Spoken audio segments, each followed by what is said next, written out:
Hi everyone, my name is Benny and welcome to the best book club podcast in the entire world.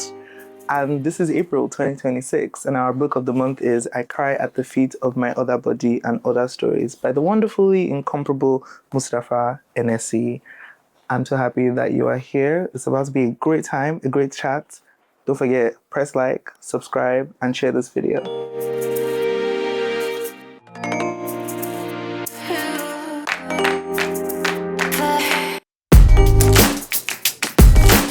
Hi everyone, with me today on the Noisy Book Club podcast is our author of the month for April 2026, Mustapha Enesi.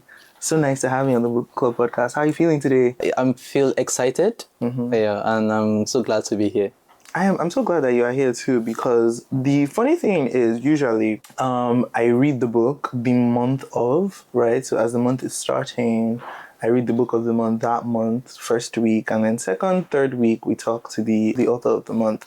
This is the first book, right, where I've read it like ahead, like 2 months before. So this has been sitting with me for a while. So I'm really excited to finally get to, talk to you about it.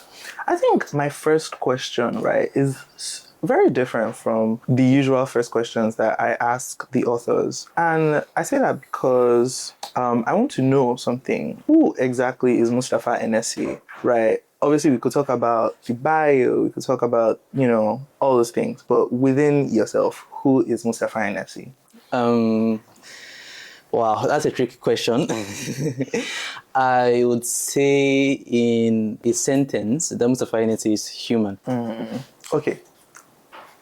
Another sentence. I would not. Just kidding. Okay. To be human is to be complex. It's to be many things. But if you were to add to that layer, So I don't want to come across like I'm marketing myself because I'm a marketer. Please feel free. So, okay. So I'm a seasoned marketing professional. I work for a fintech in Lagos. And I'm also a creative and a writer. Exactly. I love that. I think nowadays, right, in the Nigerian biosphere, in living in Nigeria, nobody is one thing, right? Yeah. Nobody is one thing. Yeah, people sort of wear many hats. You kind of have to, and your hat is, your hats are marketing and writing. At the core. At the core. But what people don't know is that there used to be a medical doctor in there somewhere. Right? Yeah, so there was a time I wanted to be a medical doctor. That was growing up. It was a dream of mine because I wanted to help save the world. I wanted to help heal people. So, but it didn't materialize, so to say, yeah. Long journey, Nigerianisms. So I think I've said this story before, but then let me say it again. When I was in primary school, I wanted to be a medical doctor. Secondary school, I wanted to be a medical doctor. Then I wrote JAMB. I wrote JAMB and WAEC in SS2. I didn't do SS3. And then I aced my JAMB, I aced my WAEC. I applied for medicine for University of Illinois, and I got agriculture. I didn't want to go, but then again, getting admission then was very tricky. You have to know people, and I didn't know anyone. And I was like, should I go back and do SS3 or should I go to school and while in school write another JAMB and try again for medicine? I was like, let me go to school. So I went to school. I started my agricultural degree, 100 level. I wrote my second JAMB, and this time I applied for pharmacy. Yeah, pharmacy, because I was like, medicine is too difficult. Why not do a pharmacy? I wanted something medical related. So I applied for pharmacy at ABU Zaria. I went for the post UTME. My JAMB score was high. I did not get an admission. Wow. Then in 300 level, I wrote another JAMB. While you were still studying agriculture in uni learning? Yes. I wrote another JAMB in 300 level. And this time again, I applied back to uni learning for medicine. And I didn't get into medicine. I just love how you just keep going back. So that's one thing about me. So one thing I've learned about me over the years is I'm very consistent. So I don't count failures as failures. I count them as opportunities to try again. So no matter how many times I fail. So I would say writing was one of the dreams that I had that came true.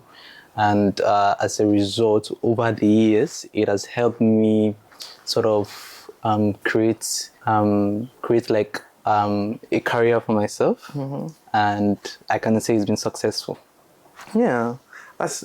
I think to be able to have had it beside you, while you were still exploring who you are, right? Because we're multiple things, right? But for me, I would say I feel the same way too about writing. I think I will always write, even if it's not like fiction, even if it's just to let ease. It's so important to have that thing to carry along. But now you work in marketing, right? Now you work in marketing, and that's a whole different ballgame from agriculture. It's a whole different ballgame for marketing science, from medical sciences. Sorry. How do you feel like you see yourself as a marketer and a writer? Do you think it has in any way helped you post writing, right? Because writing is very reclusive. It's just you and the words, right? But the story is out there. As a marketer, what do you do once your story is out? Do you think it has helped shaped your profile in any way? It is supposed to. So as a marketer, I'm expected to be doing all sort of marketing tactics, sort of get more awareness, get more people to buy in. But to be honest, if it's not my own day job, I'm not doing it. So, and I'm saying this because as a writer, it comes to play. So writing is a lonely process, But then as a marketer, you're supposed to be loud about your achievements and about all those things. But then again, you also have to be humble, and trying to like balance the two can be a bit difficult sometimes because you're trying to market yourself, you're trying to put yourself out there. But I sort of see marketing myself as something that I don't need to do. I expect my writing to do them for me, and also my publishers, not me. So if I'm ever going to do marketing for myself, for personal branding, I don't know if I'll ever do that, but if I'm ever going to do that, I think it will be more about lifestyle hacks or writing tips. I don't think I'll ever put myself out there intentionally.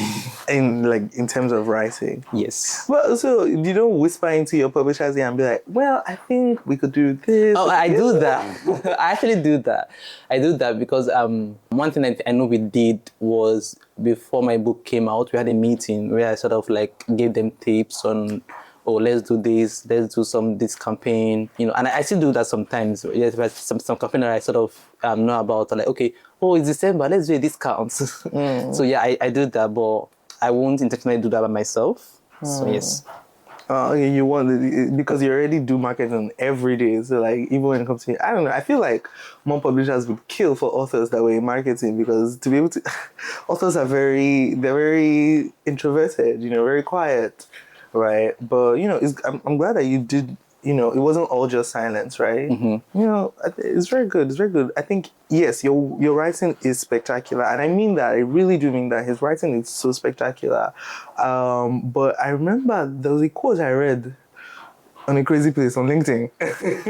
But I forgot who said it. But she said, yes, your work speaks for you. That's something that we say all the time. But nobody can speak for your work the way you will. That's why it's so important. It's like, okay, yeah, my work is great, but let me tell you how great my work is, right? And I think it's so important for us to take complete ownership of everything that we do and not be afraid to say, this is what I do, this is what I've done, and this is why I believe you should read it, right? And I think you already do that in terms of how many times you submit, in terms of how many times you put yourself out there, right? You mentioned wanting to save people was one of the reasons why I wanted to study medicine and medical sciences in general.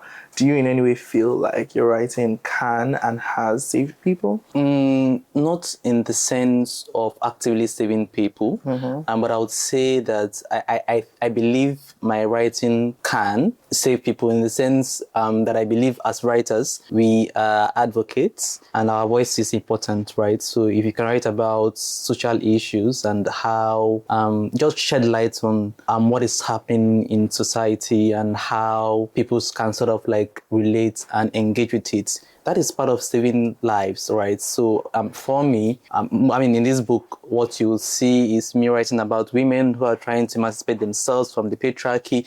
And I think that is part of saving lives because I am shedding light on a social issue that is seldom talked about. So in a way, I'm advocating, I'm adding my voice to the voices of the marginalized in a way that sort of shed light on their struggles and sort of called them to emancipate themselves and choose themselves. So yeah, I think in a way that is saving people. I absolutely 100% agree. I do think that writing saves. I think creating, in all its form saves. And you specifically, and I would say across the stories in this anthology, are speaking from a very untouched point, which is Ebira women, right? Ebira is already a minority ethnic group in Nigeria, and many people do not know what goes on in Kogi State and goes on in that sect of Kogi State and what the women face, right? And I think reading your book kind of gave me an eye to that, and writing creates empathy. So I want to know, what do you hope for when people scroll through these stories, right? What do they take away from? What do you want them to take away from it? So mostly these stories are written for women and any other person, man or whatever. I think it's fine to say that you're rooting for women. I think it's very fine. So that wants to sort of support the emancipation of women.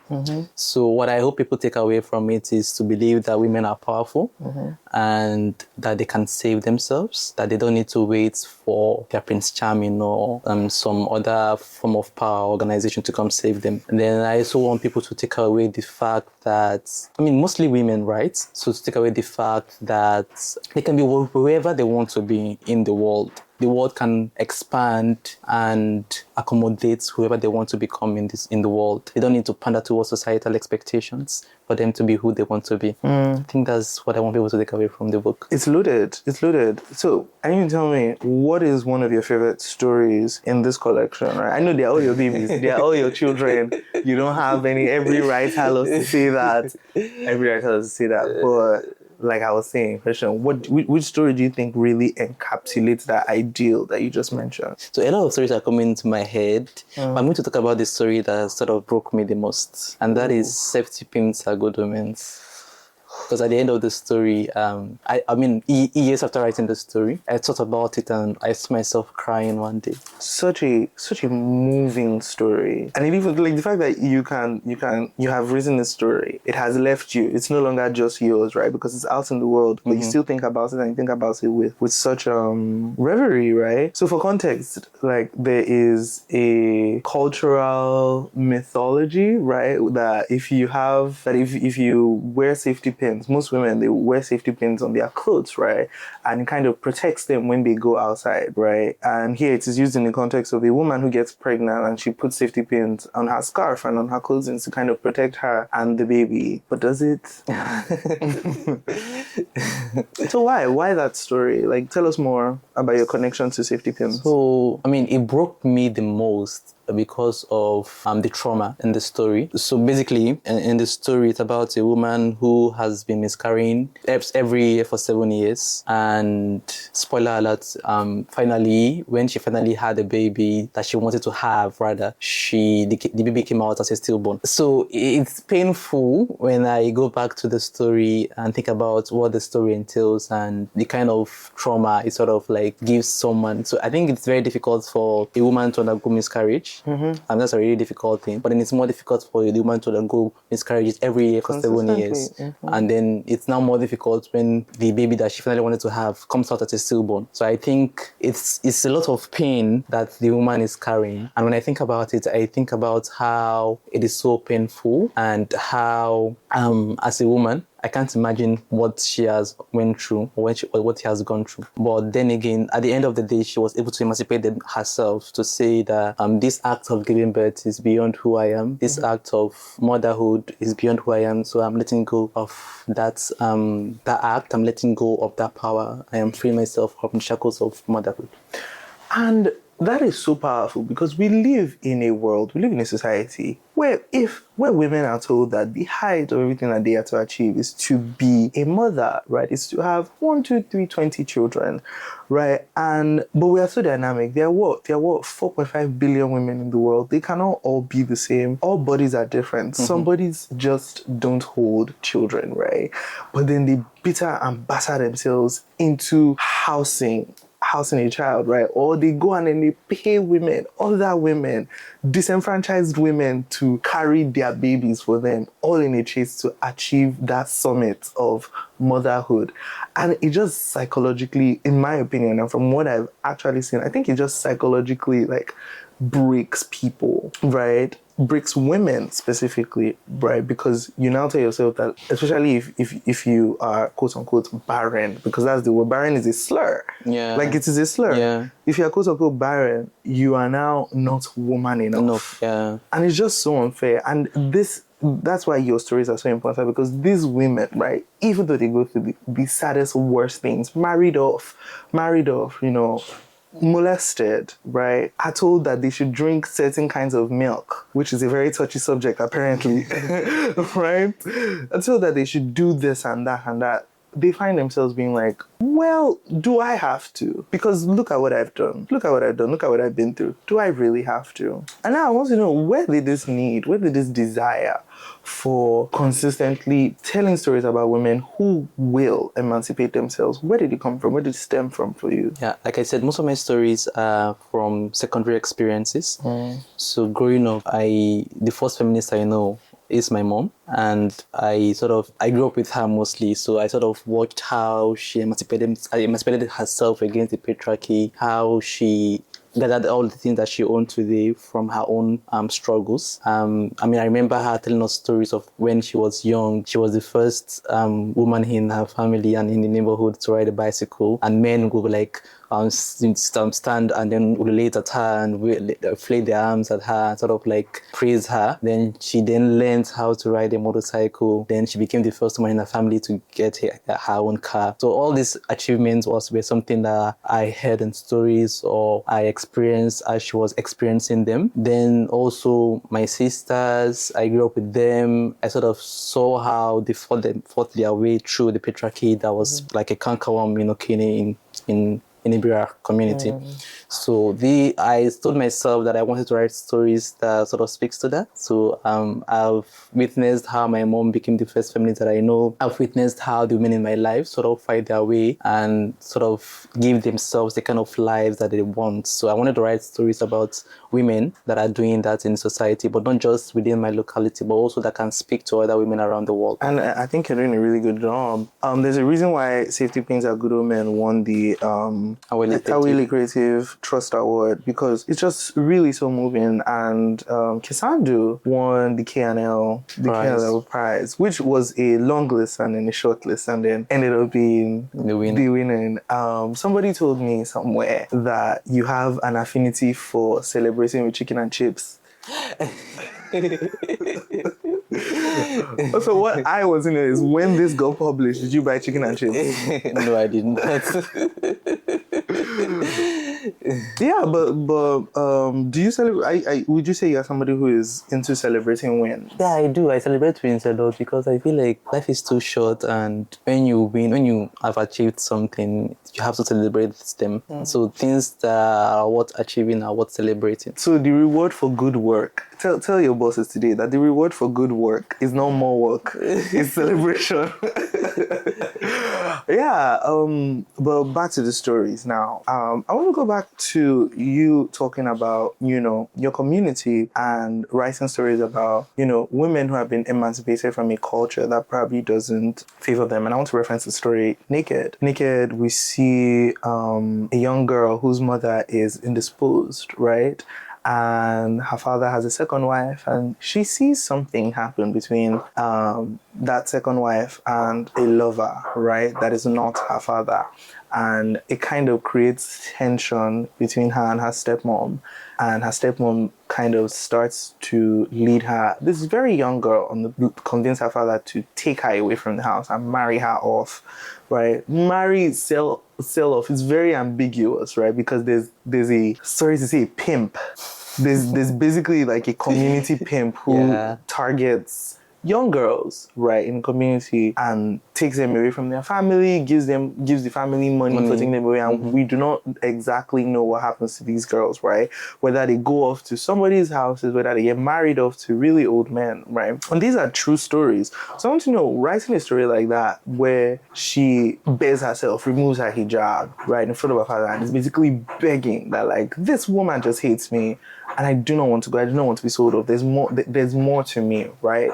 How, like, where does it come from? Like, what did you borrow from to write that? Because you are a man, that is not your experience, right? So it's definitely secondary. So I want to know where that is from.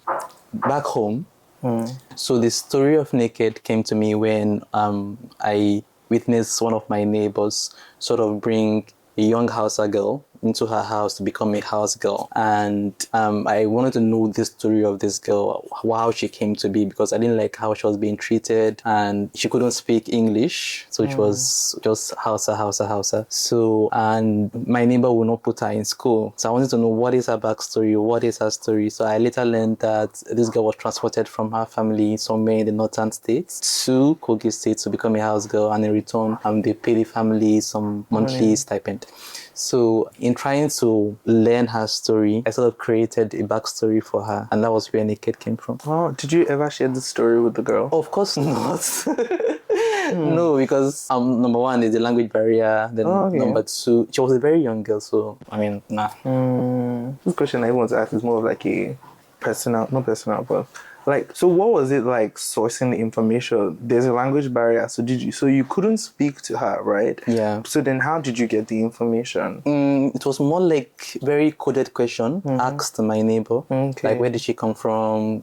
How did she get her? So to say, I mean, very coded. Yeah. And then the answers I got were the ones that sort of formed my writing. Yeah, and then it's kind of hard, like, being Nigerian, because you can't really confront these people, because since like these kind of things are culturally accepted, like morally, like we should be searching within ourselves that, like, why are we allowed to do this? Like, that these people, right, agency is stripped away from them, right, and then just paid off to their families, right? And then now we can't even share these stories with them. We can't even, like, say, you should have a choice. Yeah. You should have a choice in where your life So goes. one thing that kept coming to me as I was writing the story is what is the future of this girl? And if she had the choice, wouldn't she want to be educated?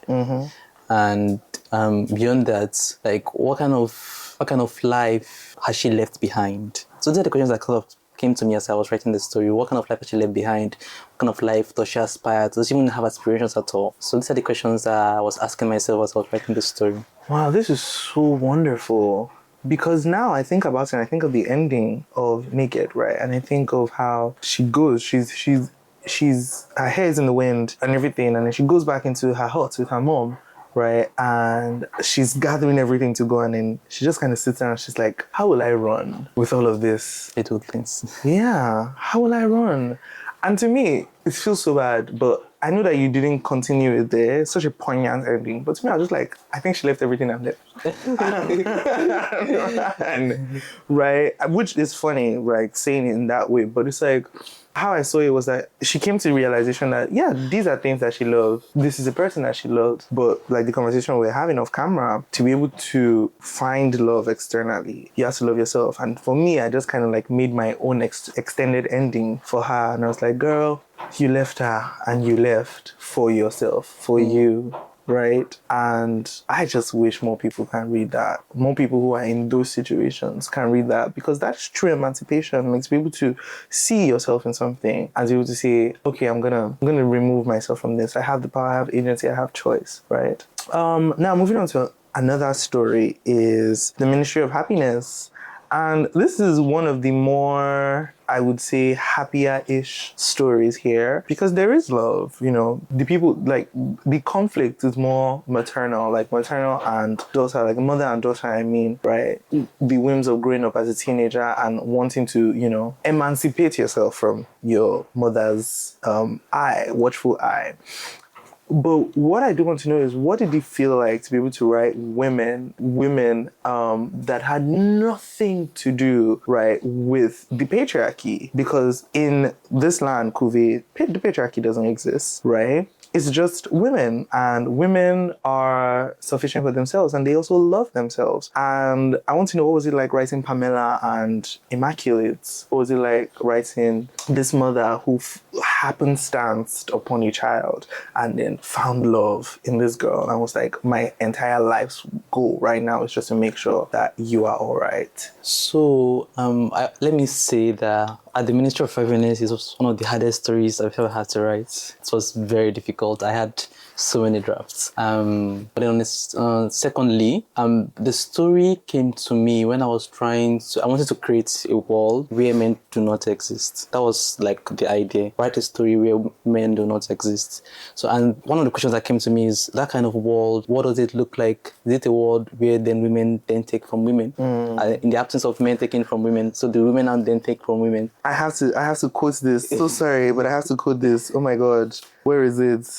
It's at the beginning where she says, and women do not take from women. So it is here. Before dying, she looked at all her creation, and there were women, and she was happy because women do not take from women. And this is Kube. And one day you will grow up and become a Kube woman, and you will be grateful to have been blessed by Saint Philomena herself.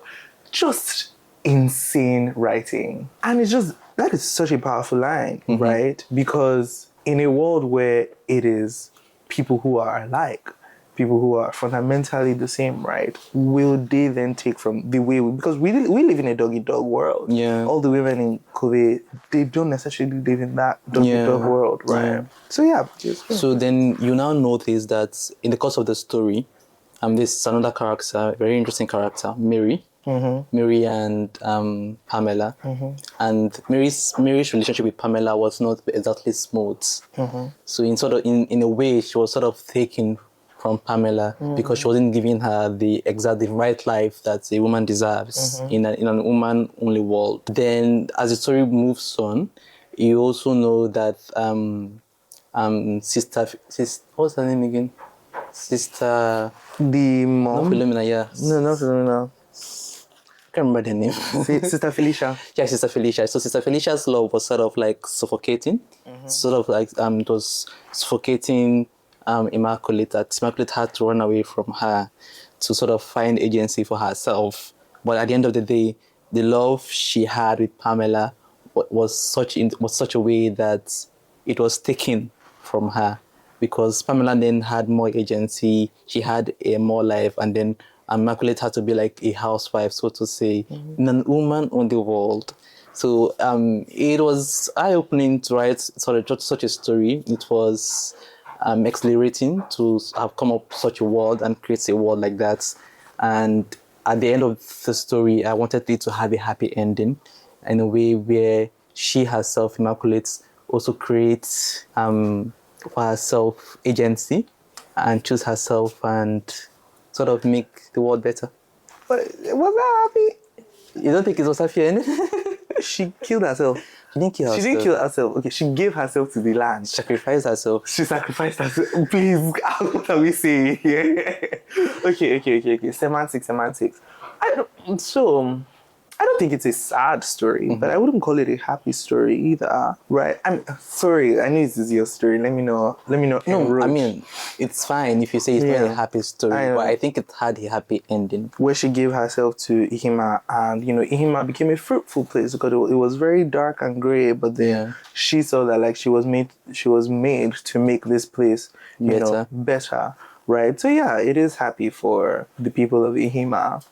I also think that there was a certain sense of satisfaction while she was doing that. She had her agency, right? Immaculate had her agency. I think I also really, really loved that you were able to capture the push and pull of a mother-daughter relationship, because there's a very unique thing about mothers and daughters, right? It's like, I love you, but your love is suffocating, right? I love you when I'm away from you. I still really care for you, but I love you. Like, we need to be apart, right? Yeah. Not all mother-daughter relationships are like that, but it's so unique, and you really captured that, because one of my favorite scenes was where Sister Felicia was running through our Alcove, just searching for Immaculate, and she was just, so for the first time, I feel like Sister Felicia experienced heartbreak, right?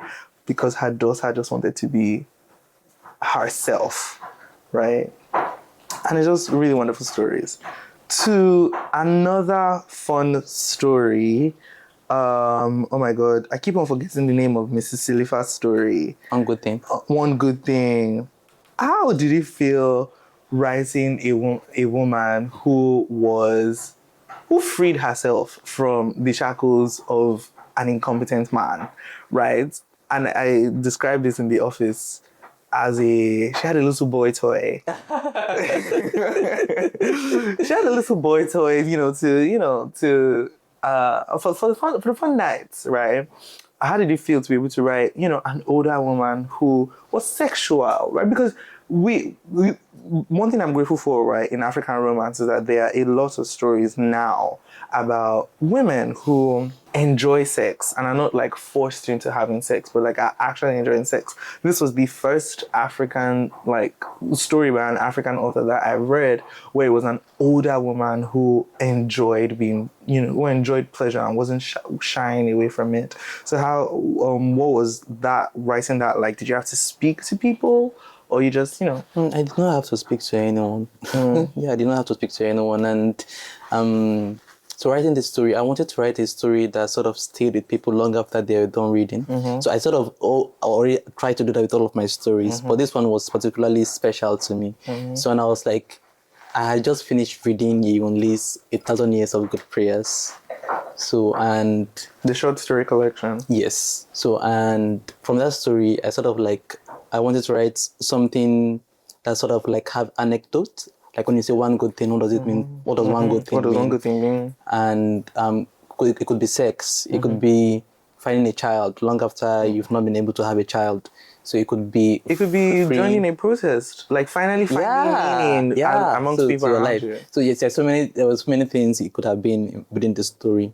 But then again, I also wanted to write a story that sort of hovers between reality and magical realism. And it's not every now and then that you hear stories of women or older women getting pregnant. So I was like, what would it mean for a woman who has passed menopause to get pregnant by her 24-year-old boyfriend? So that was the question I was asking myself, and then the story came to me. I think that was one of the... It comes on early in the book, but it's one of the stories that really struck me because, yes, I'm, making all the jokes about, sex and an older woman who is not shy of being... or somebody who enjoys pleasure, right? But it was also because she... who has been through so much, right? Who has gained wisdom in many different ways, also now finds new meaning because there's a protest going on, right? And she has never really felt like she needs to be somebody who joins that, right? But she does at the end of it. She goes through the woes, the ebbs and flows, and then she finds meaning to actually be part of faculty, not just somebody who teaches in the school. She also loses the pregnancy. Right? And she was hopeful for a moment, but she stands up after it. And then there's also that mother-daughter relationship where she tries to call her daughter, and daughter is just like, do we have to do this? And it's many different layers to the story, One Good Thing, and Mrs. Silifa. And I think you did multiple good things with that story, right? So the thing about One Good Thing is you mentioned how on the experience of writing about a woman that was so free with her sexual life. So one thing I also wanted to highlight there was most women don't necessarily attain orgasms in their relationships with their men or in their marriages. So I was trying to write, and that was one thing that was peculiar with Mrs. Silifa. She didn't get an orgasm in all of her years with her husband until she met Ben. So, and I was like, what will it mean to sort of highlight this particular social issue, because it's not really talked about in society. There are most married women today that they don't know what orgasm is or what it means. Orgasms are political. Exactly. So when you're able to write that, you sort of call more you sort of share the light on that issue to say women also deserves to have orgasms, and sort of writing it sort of gives power to women who necessarily have not experienced that sort of, or have that experience in their lives, right? So when ultimately, she sort of standing up after the defeat, after the miscarriage. It's also like a way to sort of shed light on how women can stand up after a defeat to say, this does not define me. This defeat, this failure, this rejection does not define me. So I define myself, and you stand up and then. I think multiple things. Okay. I think multiple things. First being agency, right? To be, you define who you are. You define your own story. Loss or gain, right? Your interpretation is the one that is most important. Women deserve good orgasms. Orgasms are political, right? And age is not a barrier to pleasure, be it sexual, be it like, fun, joy, right? Like a good time in all different forms. Like age is, joy and pleasure in all its forms isn't just for your youth.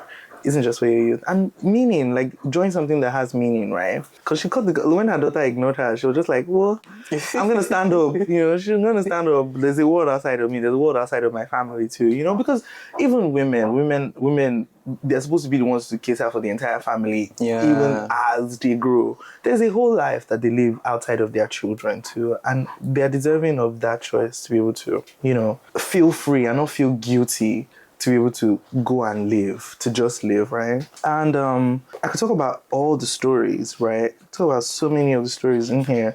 But what I do want to know now is you are about to move into a new phase of your life that, I don't know, some people know, but most people don't know. But you just got placement in a very good university in America, and for writing, if I'm correct, for a writing program, an MFA. Yeah.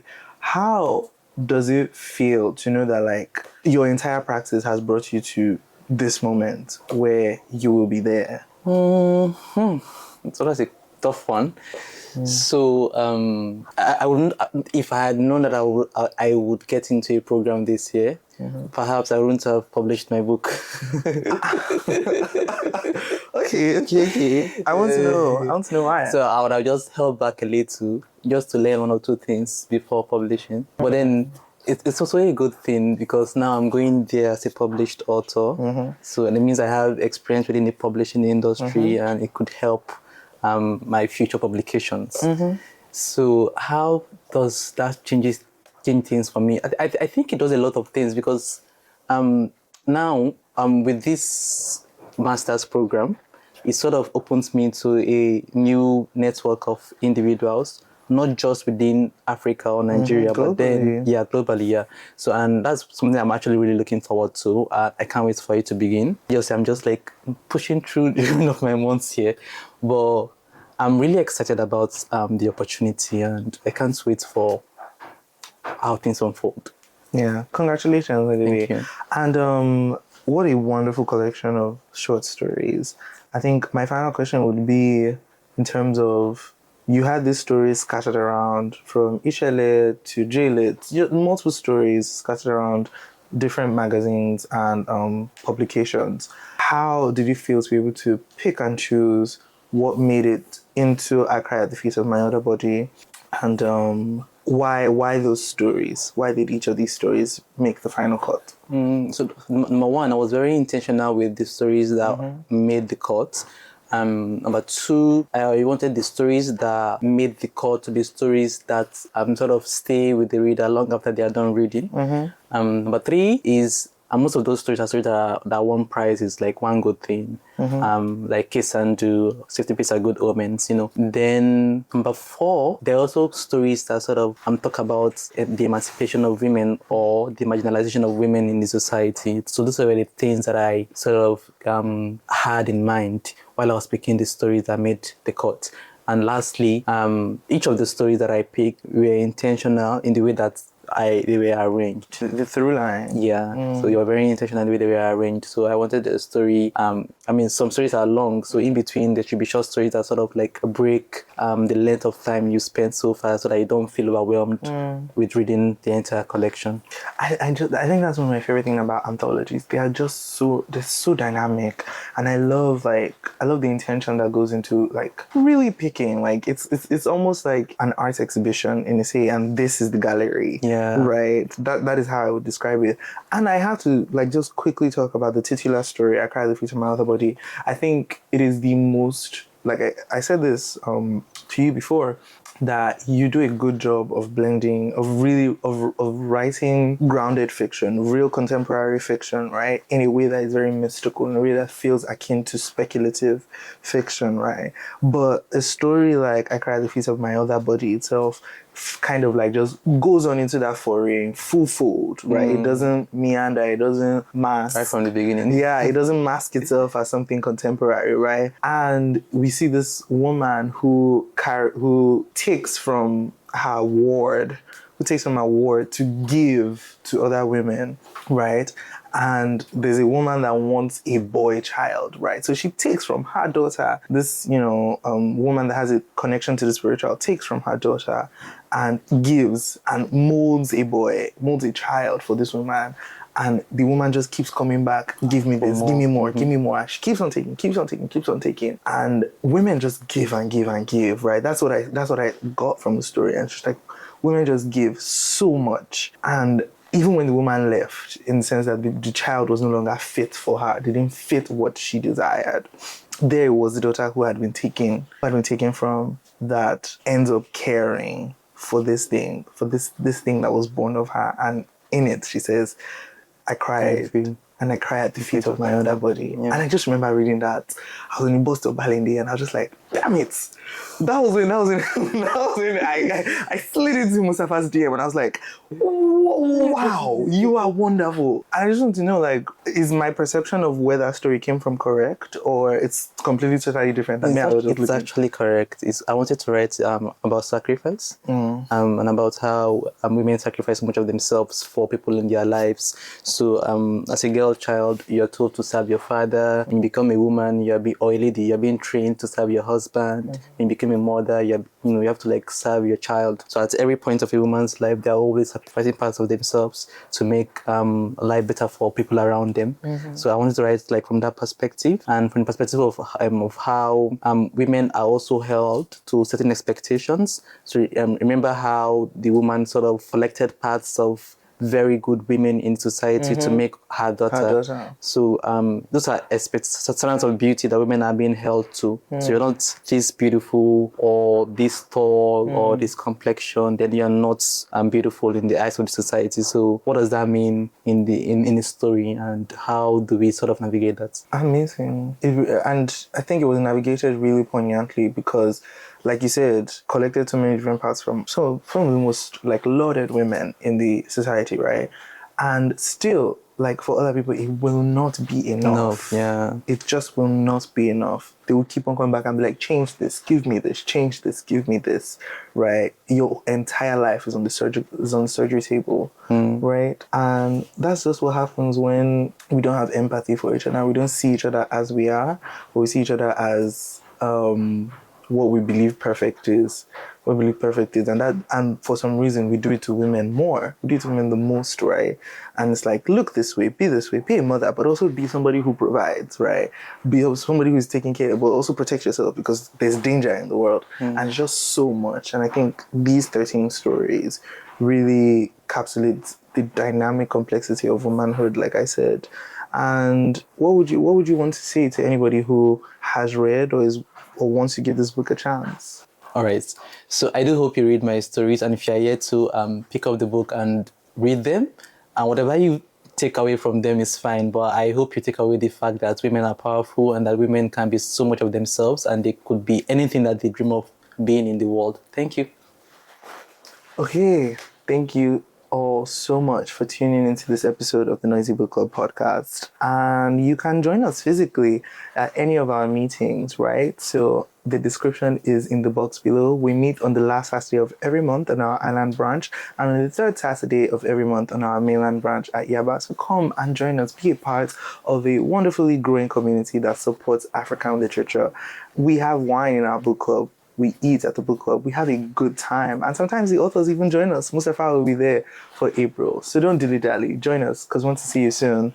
Thank you so much, Mustapha, for coming to the studio and for being part. I hope you had a good time. Yeah, I did. I had a wonderful time. So don't forget to share, Don't forget to like this video and don't forget to subscribe because more wonderful chats are coming your way. And we'll see you soon. Bye.